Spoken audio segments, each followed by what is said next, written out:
It was our Uncle Peter who sent us the little piece of paper. It was a piece of paper torn out of that part of a newspaper where people tell what they want if they've got enough money to pay for it. This is what it said. Wanted. A little dog who can't sleep to be night companion for a little boy who can't sleep. Will pay $50. Our Uncle Peter sent it to my father and told him to give it to us. Your children know so many dogs, he said. Not $50 worth, said my father. He said it with points in his eyes. Oh, I'm not so sure, said my mother. She said it with just a little smile in her voice. It was my mother who gave us the big sheet of brown paper to make our sign. My brother Carol mixed the paint. I mixed the letters. It was a nice sign. We nailed it on the barn where everybody who went by could see it. It said, Carol and Ruthie, dealers in dogs who can't sleep. Nobody dealt with us. We were pretty discouraged. We asked the grocer if he had a little dog who couldn't sleep. We asked the postman. We asked the butcher. They hadn't. We asked the old whiskery man who came every spring to buy old bottles and papers. He had. He brought the dog on a dungeon chain. He said if we'd give him 50 cents for the dungeon chain, we could have the dog for nothing. It seemed like a very good bargain. Our father lent us the 50 cents. He was a nice dog. We named him Tiger Lily. His hair was red and smooth as Sunday, all except his paws and ears. His paws and ears were sort of rumpled. His eyes were gold and very sweet, like keepsakes you must never spend. He had a sad tail. He was a setter dog. He was meant to hunt, but he couldn't hunt because he was so shy. It was guns that he was so shy about. Our mother invited us to wash him. He washed very nicely. We wrote our triumph to our Uncle Peter and asked him to send us the $50. Our Uncle Peter came instead in an automobile and took Tiger Lily and Carol and me to the city. Of course he isn't exactly a little dog, we admitted, but at least he's a dog, and at least he can't sleep. Well, I wonder, said our Uncle Peter. He seemed very pleased to wonder about it. He twisted his head on one side and looked at Tiger Lily. What do you mean, doesn't sleep? He said. Because my brother Carol is dumb and never talks, I always have to do the explaining. It was easy to explain about Tiger Lily. Why, when you're in bed and fast asleep, I explained, he comes and puts his nose in your neck. It feels wet. It's full of sighs and a cool breeze. It makes you jump and want your mother. All the rest of the time at night he's roaming and prowling and sploring, up the front stairs and down the back, and up the front and down the back. Every window he comes to he stops and listens, and listens. His toenails have never been cut. It sounds lonely. What does he seem to be listening for? Asked our Uncle Peter. Listening for gun bangs, I explained. Oh, said our Uncle Peter. The city was full of noises like gun bangs. It made Tiger Lily very nervous. He tried to get under everything. It took us most all the afternoon to get him out. The little boy's name was Dickie. He wasn't at home. Come again, said the man at the door. We came again about 8 o'clock at night. It seemed as late as Christmas Eve, and sort of lonely without our parents or any other presents. We had to climb a lot of stairs. It made Tiger Lily puff a little and look very glad. It made our Uncle Peter puff some too. It made the little boy's mother puff a good deal. There wasn't any father. The mother was all in black about it. Her clothes looked very sorrowful, but her face was just sort of surprised. She had white hands. She carried them all curved up like pond lilies. She was pretty. Even if you'd never seen her but once in a train window, you'd always have remembered. The little boy's room was very large and full of lights. There were tinkly glass things hanging everywhere. There was a music box playing. There was a tin railroad train running round and round the room all by itself, making a bangy noise. There was a wound-up bird in a toy cage crying, "Hi! Hi!" There was a crackling fire. Everything was tinkling or playing or singing or banging or crackling. It sounded busy. You had to talk very loud to make anyone hear you. The little boy sat on top of a table in a big bay window looking out at the night. His knees were all cuddled up into the curve of his arms. He had on a little red wrapper and bare legs and fur slippers. He was lots littler than us. He looked cunning. We stamped our feet on the rug. "Here's your dog," I said. When the little boy saw Tiger Lily, he jumped right down from the table and screamed. It was with joy that he screamed. He threw his arms right around Tiger Lily's neck and screamed all over again. Tiger Lily liked it very much. "What makes his paws so fluffy?" he screamed. "How soft his face is! He's got sweet eyes. He's got a sad tail. What's his name? Where did you get him? Is he for me? Do I have to pay money for him? What does he eat? Will he drink coffee?" Just as though he was mad about something, he began suddenly to jump up and down and cry tears. "Why doesn't somebody answer me?" he screamed. "Why doesn't somebody tell me?" He got so excited about it that he hit Carol on the nose and blooded him quite a good deal. The little boy's mother came running. "Oh, hush, hush, Dickie," she cried. "Don't be in such a hurry. The boy will tell you all about it in time. Give him time, I say. Give him time." "No, he won't," I explained. "My brother Carol never tells anything. He can't." "He's dumb," said our Uncle Peter. The lady looked sort of queer. "Oh dear, oh dear, oh dear," she said. "What a misfortune." Our Uncle Peter sort of sniffed his expression. "Misfortune," he said. "I call it the greatest blessing in the world." He glared at little Dickie. "Yes, the greatest blessing in the world," he said. "A child who doesn't babble or fuss or scream." The lady looked more and more surprised. She turned to the little boy. "Dumb, Dickie," she said. "You understand? Doesn't speak?" Dickie looked at his mother. He looked at Carol. A little pucker came and blacked itself between his eyebrows. As though to toss the pucker away, he tossed back his whole head and ran to Tiger Lily and threw his arms around Tiger Lily's neck. "Doesn't ever?" he said. "Doesn't ever what?" said our Uncle Peter. "Sleep?" said Dickie. "It was the boy we were talking about," laughed his mother, "not the doggie." She tried to put her arms around him. He wiggled right out of them and ran back to Tiger Lily. "Is it his adenoids?" he cried. "Have you had his eyes tested? How do you know but what it's his teeth?" "Whose teeth?" frowned our Uncle Peter. "Tiger Lily's!" cried Dickie. His mother made a sorry sound in her throat. "Poor Dickie," she said. "He's had most everything done to him. Tonsils, spine, eyes, ears, teeth. Why, the last doctor I saw was almost positive that the insomnia was due entirely to—" In the very middle of what it was due to, she turned to our Uncle Peter. Her voice got very private. Our Uncle Peter had to stoop his head to hear it. He had a proud head. It didn't stoop very easily. "He isn't my own little boy," she whispered. As though his ears were magic, the little boy looked up and grinned. His eyes looked naughty. "Nobody's own little boy," he said. "Nobody's own little boy." As though it was a song without any tune, he began to sing it. "Nobody's own little boy." The lady tried to stop him. He struck at her with his feet. It made a hurt on her arm. He snatched Tiger Lily by the collar and started for the door. "Going to find cook and get a bone," he said. He said it like a boast. He slammed the door behind him. It made a rude noise.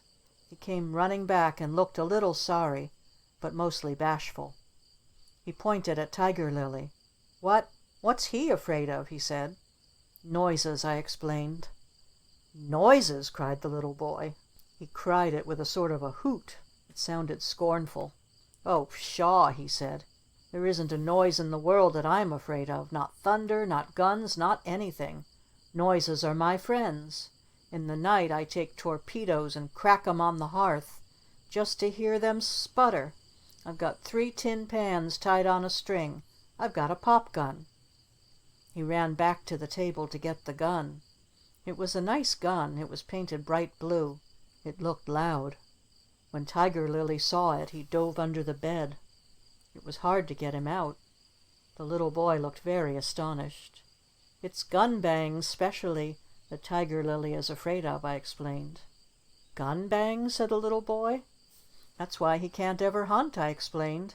"Hunt?" said the little boy. "Not ever, you mean?" He looked at Tiger Lily. He looked at the blue pop gun. "Not ever, ever, ever?" Way down in his little fur slippers it was as though a little sigh started and shivered itself up, up, up, up, till it reached his smile. It made his smile sort of wobbly. "Oh, all right," he said, and ran away as fast as he could to hide the blue pop gun in the bottom of the closet. A velocipede he piled on top of it, and 2 pillows, and a Noah's Ark, and a stuffed squirrel. When the piling was all done, he looked back at our Uncle Peter. It was across one shoulder that he looked back. It made his little smile look twisty as well as wobbly. One of his eyebrows had crooked itself. It's silences that I'm afraid of," he said. He grabbed Tiger Lily by the collar again and started for the door.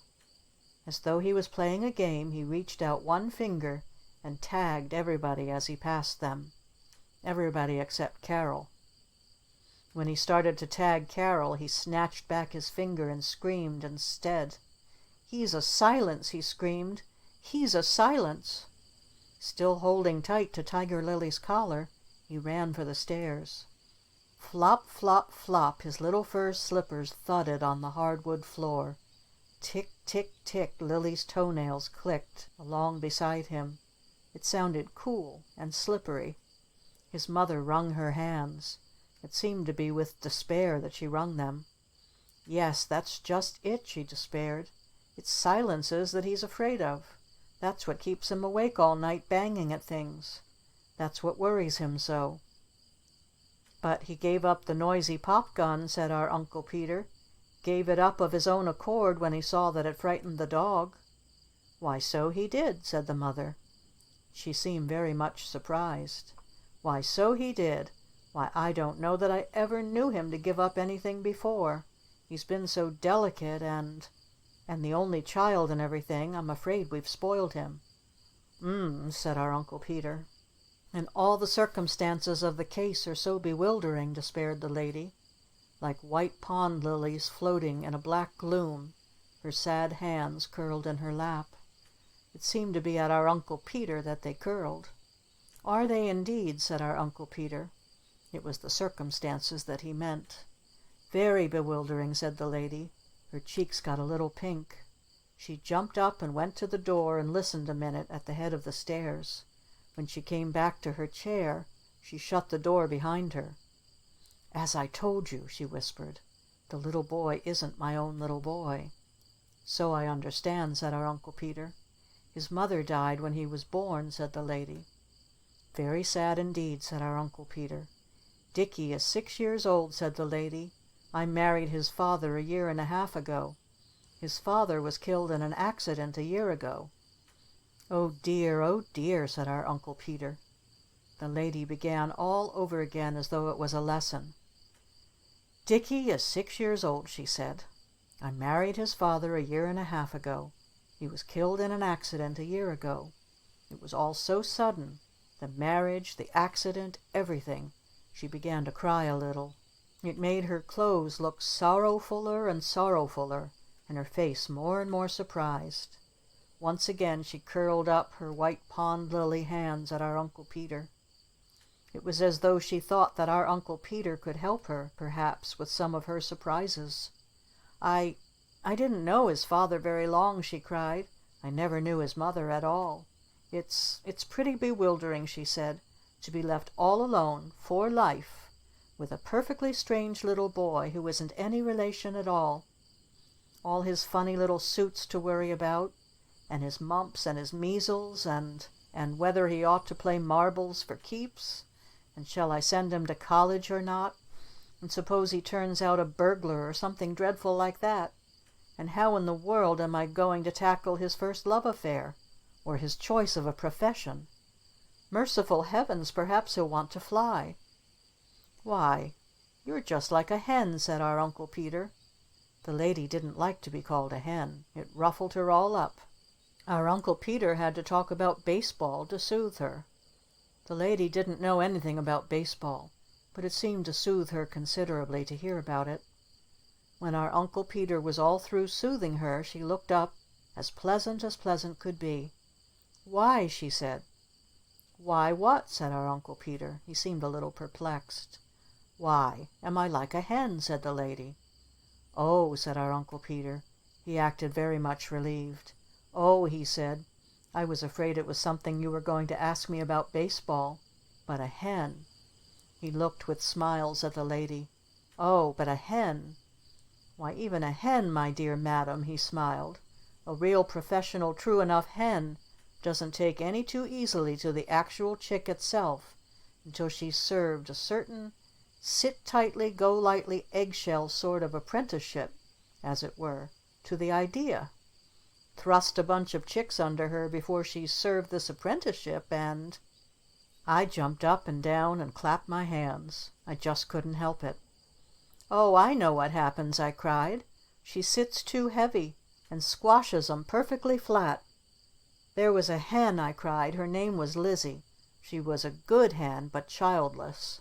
The grocer gave us some day-old chicks to put under her, but when we went out to the nests the next morning to see 'em, they couldn't have been flatter if they'd been pressed in the Bible. My brother Carol cried. I cried. My mother—" "I don't care at all who cried," said the lady. It was true, she didn't. All she cared was to look at our Uncle Peter. The look was a stern look. "Are you trying to imply, Mr. Meredith," said our Uncle Peter. "Percival Meredith. Uncle Peter for short." "Mr. Meredith," repeated the lady coldly.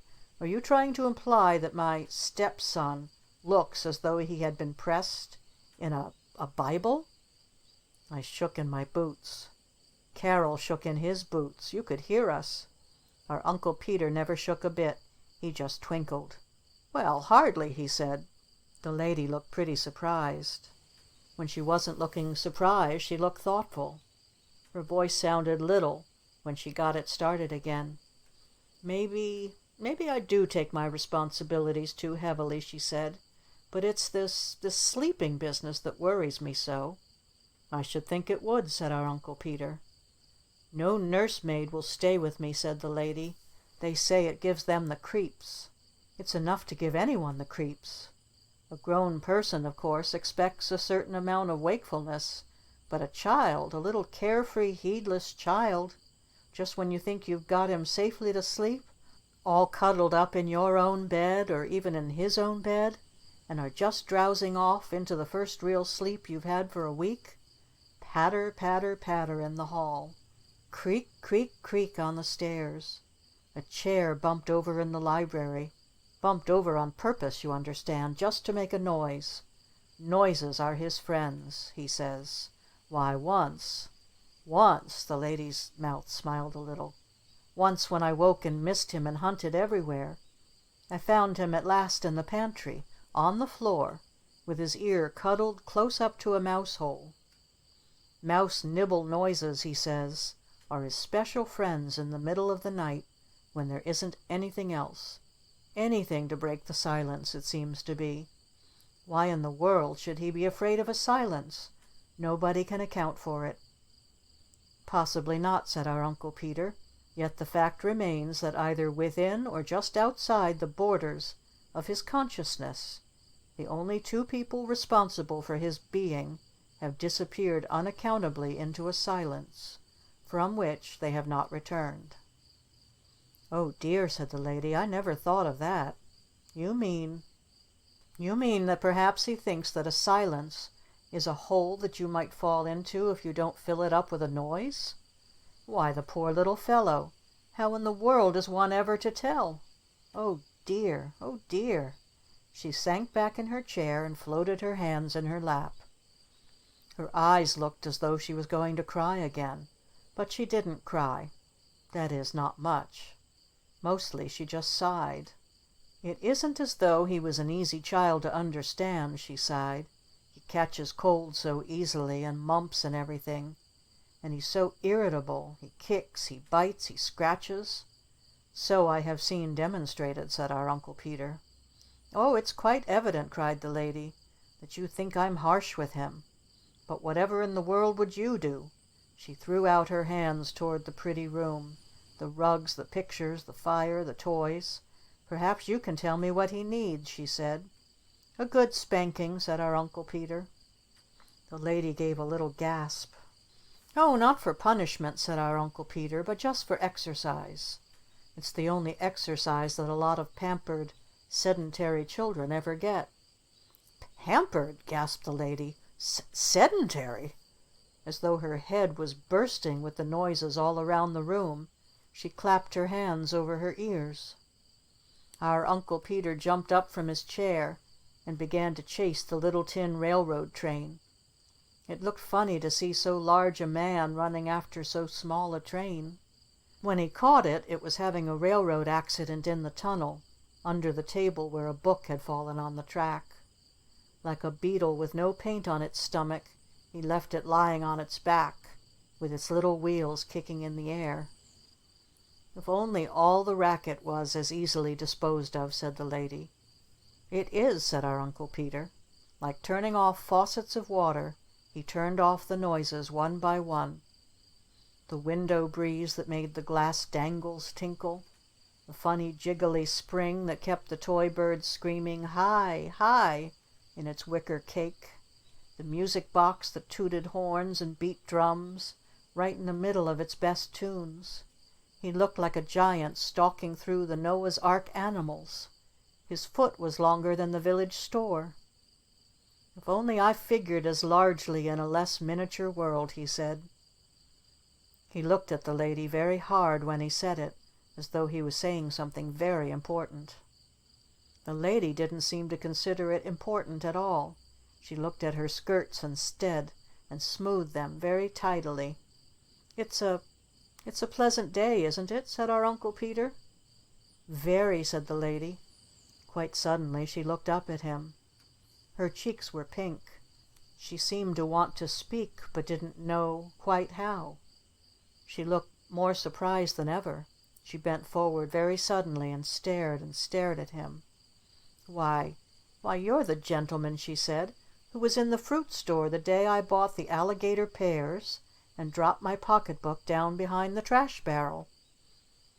"Also the day you bought the red Macintosh apples," said our Uncle Peter. "The grocer cheated you outrageously on them. Also the day you wore the bunch of white violets and pricked your finger so brutally.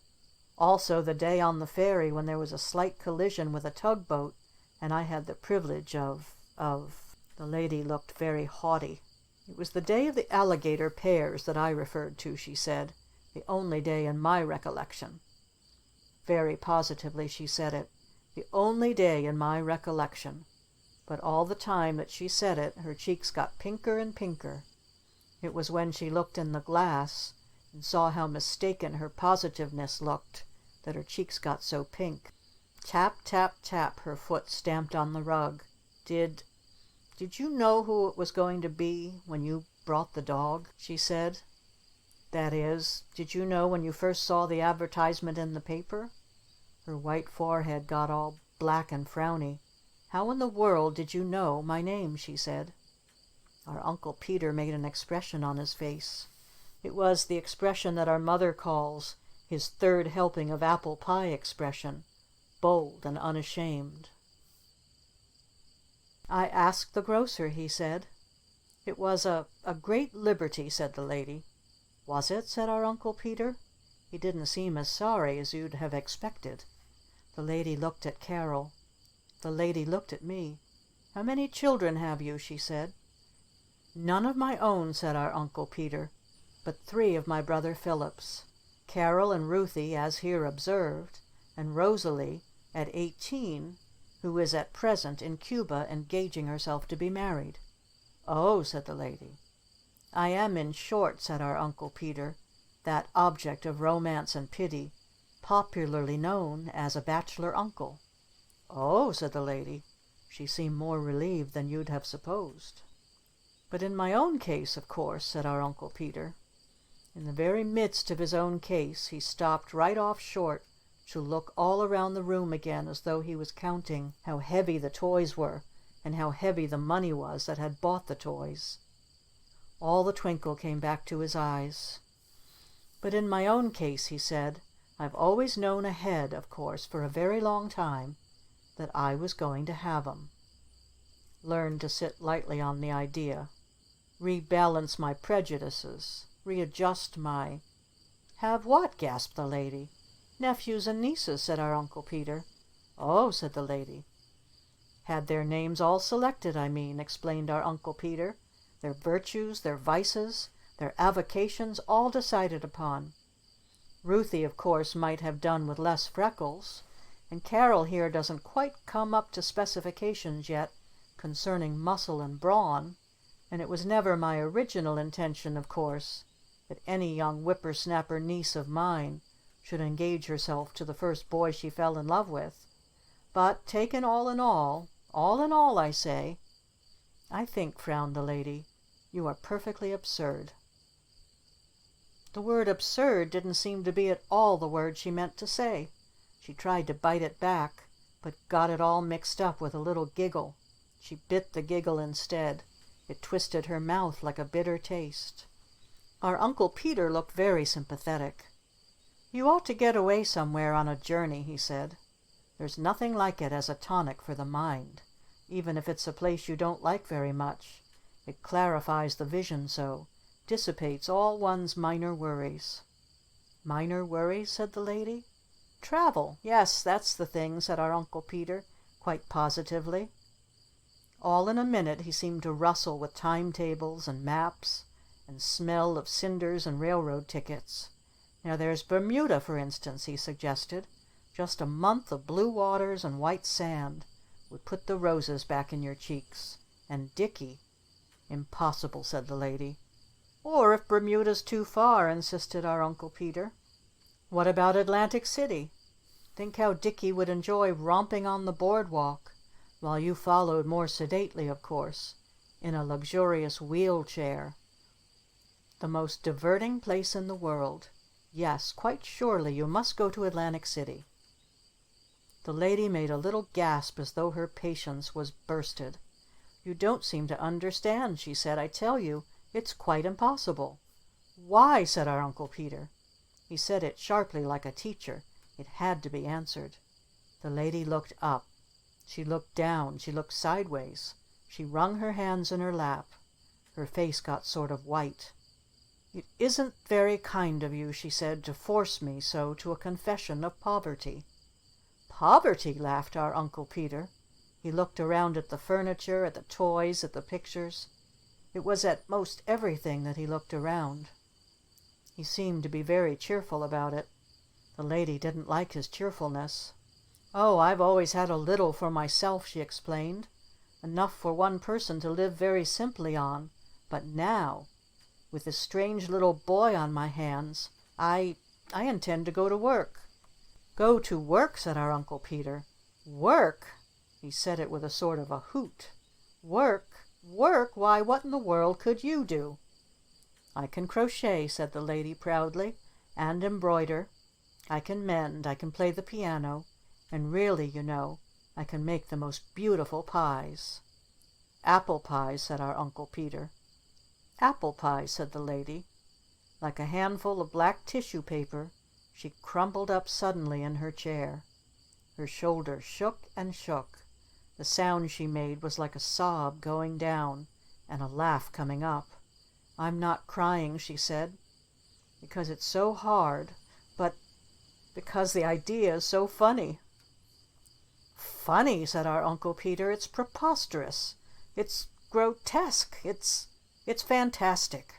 He began to walk very fast from the bookcase to the window, and from the window back to the bookcase again. It wasn't till he'd stubbed his toe twice on a toy Ferris wheel that the twinkle came back to his eyes. "Carol," he said, "Ruthie, in consideration of the reduced circumstances in which this very pleasant lady finds herself, Don't you think that you could afford to offer her a reduced price on the dog? Your original profit on the deal being, as noted, $49.50? The lady jumped to her feet. "Oh, no, no, no," she said. "Not for a moment. $50 is what I offered, and $50 it shall be. All dogs, I'm sure, are worth $50, especially if they don't sleep. Why, all the other dogs that people brought me did nothing except sleep. On my sofas, in my chairs, under my tables.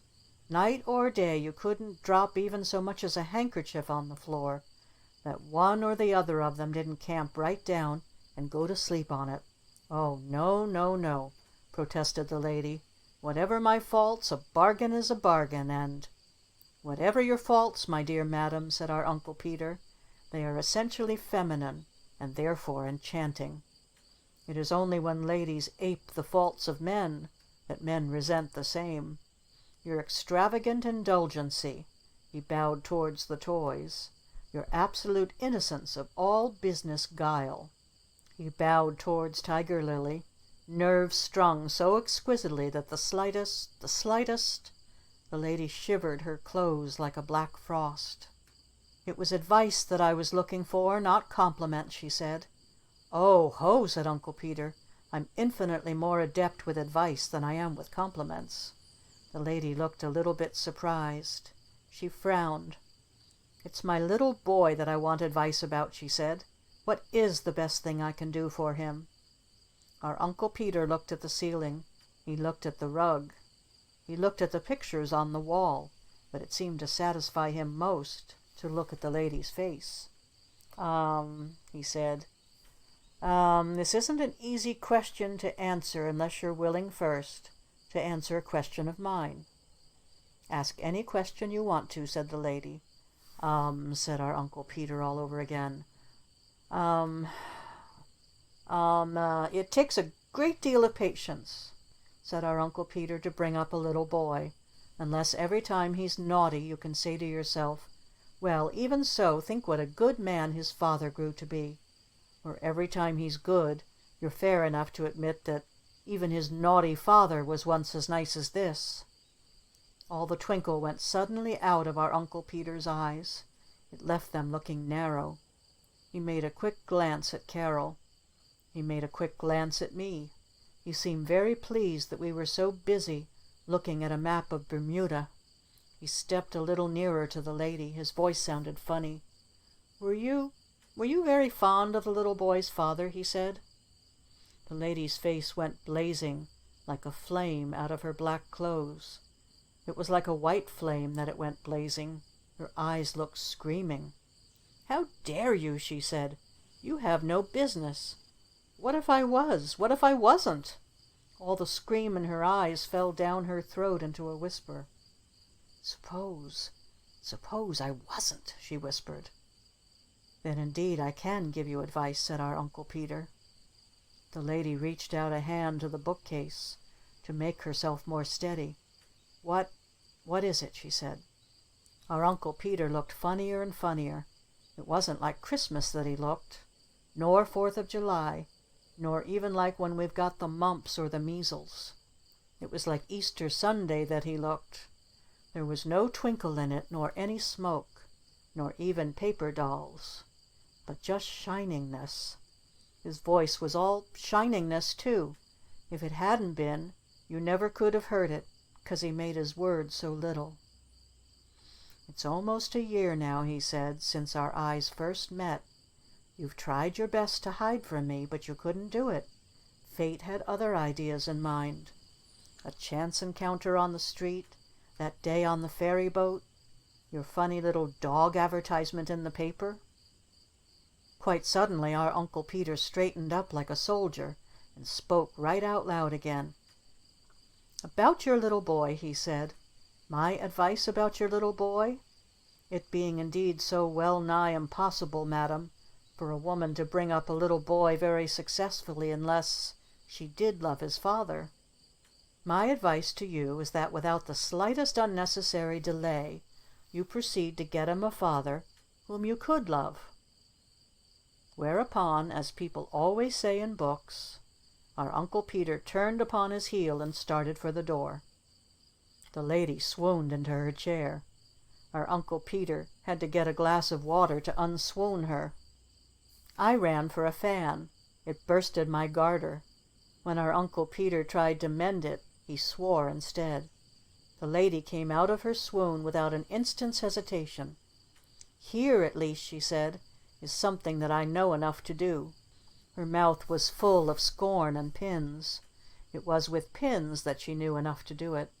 Our Uncle Peter looked very humble. The lady patted my knees. "Little girls are so much easier to manage than little boys," she said. "I don't seem to understand little boys." "Nor big boys either," said our Uncle Peter. He said it with gruffness. It sounded cross. "Perhaps I don't want to understand them," said the lady. Our Uncle Peter's cheeks got sort of red. "Suit yourself, my dear madam," he said, and started for the door. He picked up my hat and put it on Carol's head. Carol's head looked pretty astonished.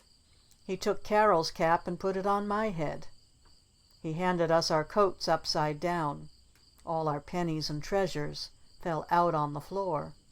He snatched up the little boy's gloves by mistake and thrust them into his own pockets.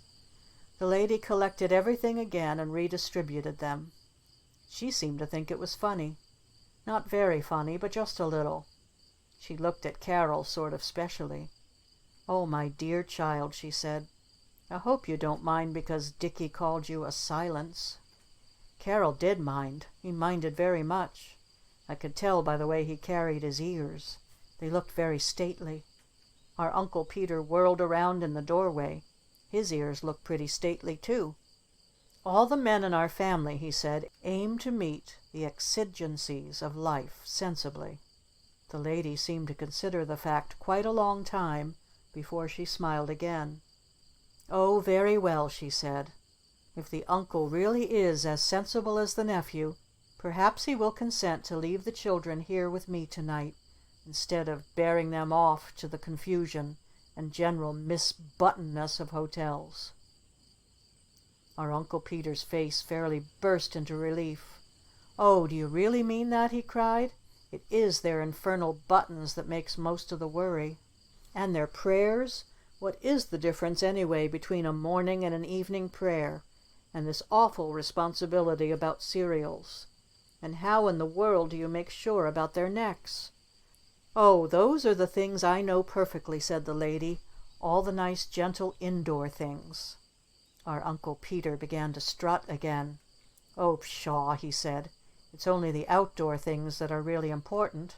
How to climb mountains, how to stop a runaway horse, how to smother a grass fire." It put the lady all in a flutter. "Oh, pshaw," said our Uncle Peter. "That's nothing. The very first instant you hear the maddened hoofs on the pavement, you place yourself thus, and thus, and—" The lady tried to explain to him the difference between a morning and an evening prayer. "Now at night, of course," she explained, "everything is so very lonely that—" Our Uncle Peter didn't seem to care at all how lonely it was. "The instant you see the horse's blood-red nostrils jump," cried our Uncle Peter. It sounded pretty muddled to me. "Personally," insisted the lady, "I consider a rather soft sponge best for the neck." "So that with your hands clutched like a vice on either side of the mouth," cried our Uncle Peter, "you can saw up and down with all the violence at your command. Now in fighting a grass fire, it's craft, not might, that you need.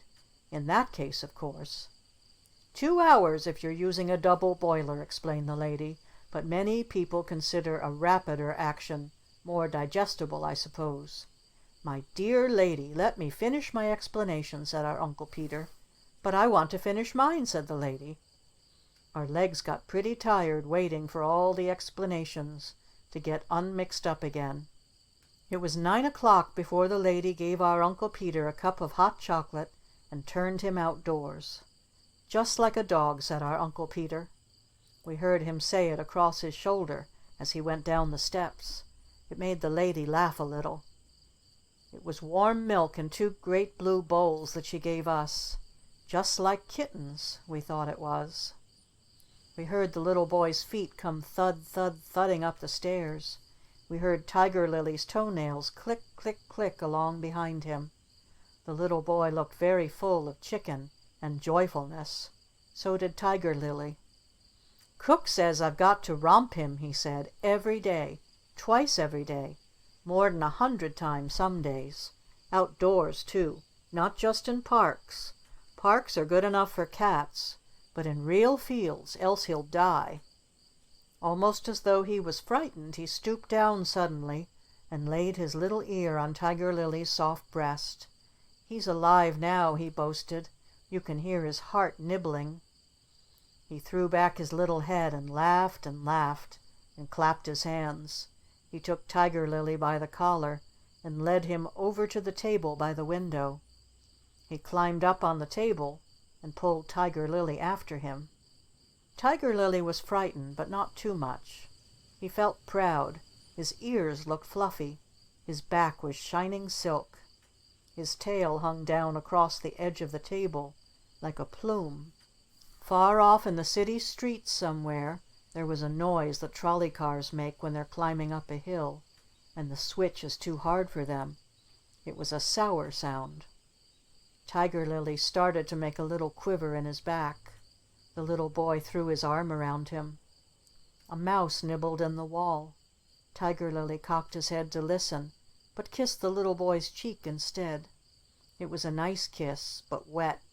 The little boy laughed right out loud. Way down on the very tip end of Tiger Lily's plumy tail, about 2 hairs wagged. When the little boy saw it, his face went all shining. He threw both arms around Tiger Lily's neck. "Tiger Lily's little boy," he said. Something funny happened to his mouth. It was a teeny-weeny yawn that didn't seem to know just what to do about it. Nothing in all the world felt lonely anymore. Except me. The lady put me to bed. Carol put himself to bed, all except the knots in his shoestrings. We went to sleep. Pretty soon it was morning, and we went home. Our Uncle Peter changed a lot of our dog money into nickels, so it would jingle. We sounded like cowbells. It felt rich. Our Uncle Peter held us very tight by the hands all the way. He said he was afraid that we might step into something wet and sink. It had been Wednesday when we went away. It was only Thursday when we got home. It seemed later than that. Our mother was very glad to see us. So was our father. The tame crow flew down out of the maple tree and sat on Carol's head. Our tame coon came out of the hole under the piazza and sniffed at our heels. The posy bed in front of the house was blue with violets. The white spirea bush foamed like a wave against the woodshed window. In spite of our absence, nothing seemed changed. We gave our father $1 of our money to buy some tulips. We gave our mother $1 to spend any way she wanted to. We put the rest of it in a book. It was a savings bank book that we put it into. "For your old age," our father said. Our father's eyes had twinkles in them. "I hope you thanked your Uncle Peter properly," he said. "For what?" said our Uncle Peter. Our father jingled the 20 nickels in his hand. "For all favors," he said. Our Uncle Peter said he was perfectly repaid. He made a frown at my father. When bedtime came, I climbed up into my mother's lap and told her all about it. The house, the cocoa, the toy Ferris wheel, the blue daisies on the stair carpet, the pigeon that lit on my windowsill in the morning, the splashy way Tiger Lily lapped his milk. "It will be interesting," said my mother, "to see what we hear from Tiger Lily as time goes on." Time went on pretty quickly. Pansies happened, and yellow poppies, and ducks, and 2 kittens, and August. It wasn't till almost autumn that we ever heard from Tiger Lily or the little boy again. When the letter came, it was from the little boy, but it was the lady who wrote it. We thought her writing would be all black and sorrowful, but it was violet colored instead, with all the ends of her letters quirked up with surprise like her face, only prancier. "My dear little friends," wrote the lady, "Dicky wishes me to tell you how much we enjoyed your delightful visit, and to say that Tiger Lily is a sweet dog. He thinks you are mistaken about Tiger Lily not hunting. Tiger Lily hunts very well, he says, only different. It's mice, he wants me to tell you, that Tiger Lily is very fierce about, and bugs of any sort. All indoor hunting, in fact. Certainly our wood boxes and our fireplaces have been kept absolutely free of mice this entire season, and Cook says that not a June bug has survived. Truly, it's very gratifying. Also, Dickie wants me to tell you that there's a field. It's got a brook in it where you can sail boats and everything. It's most a mile. This is all for this time, Dickie says. With affectionate regards, I am, etc. Our mother looked up across the top of the letter. It was at my father that she looked. Poor dear lady, she said. I hope she's happier now. It's that Mrs. Harnon, you know. Her marriage was so unfortunate to that dreadful Harnon man. Said my father. We read the letter over and over, waiting for the next one and wondering about Tiger Lily. There wasn't any next one till most Thanksgiving. When it came at last, it was Dickie's letter just the same, but it was written in our Uncle Peter's handwriting this time. It seemed funny, but perhaps the lady's hand was lame, and she advertised for help. Our Uncle Peter reads all the newspapers. The letter was awful short, and there weren't any quirks in it or anything, just ink. This is what it said. Mutts. Tiger Lily's got 9 puppies. We're sleeping fine. Dickie. Our mother looked at our father. Our father looked at our mother. They both looked at the letter again. My brother Peter's handwriting, just as sure as you're born, said my father. Of course it's Peter's writing, said our mother. Her cheeks were quite pink. Well, of all the unexpected romances, she said. Whose? I said. Tiger Lily, said my father. He seemed to be in an awful hurry to say it. I looked at my mother. Her eyes were shining. Is a romance a something that you make a story out of? I said. Yes, it is, said my mother. I thought of my gold pencil. Oh, all right, I said. When I get tall enough and more spelly, I'll make a little story about it. You already have, said my mother.